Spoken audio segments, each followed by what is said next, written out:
10 سنوات يحاول أصحاب النفوذ الاستيلاء على مساحات واسعة من جامع تكريت الكبير، والذي يعتبره الأهالي واحد من أهم المعالم في المدينة، مطالبين بأن يكون مجمع للدراسات الإسلامية. احنا للحقيقة وللأمانة أنه من 2010 وهو هذا موقف أهالي هذه المدينة، مدينة تكريت، للدفاع عن هذا المعلم الحضاري والديني، وعن أي معلم يمثل فد شاخص مهم.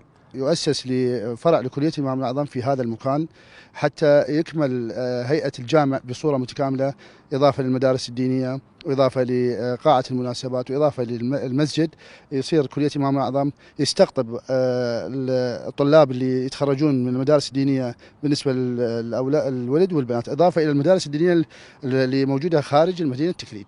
مدير دائرة ديوان الوقف السني في محافظة صلاح الدين أكد لكاميرا قناة سامراء الفضائية إن المستثمر لم يحصل على أي موافقات قانونية بقدر تقديم طلب لدائرة استثمار رئاسة الديوان.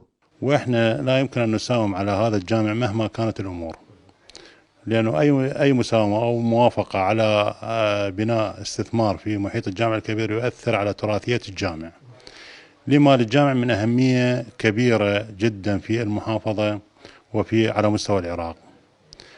عندما تذكر صلاح الدين تظهر صورة الجامع، فنحن نعتز بهذا الشيء.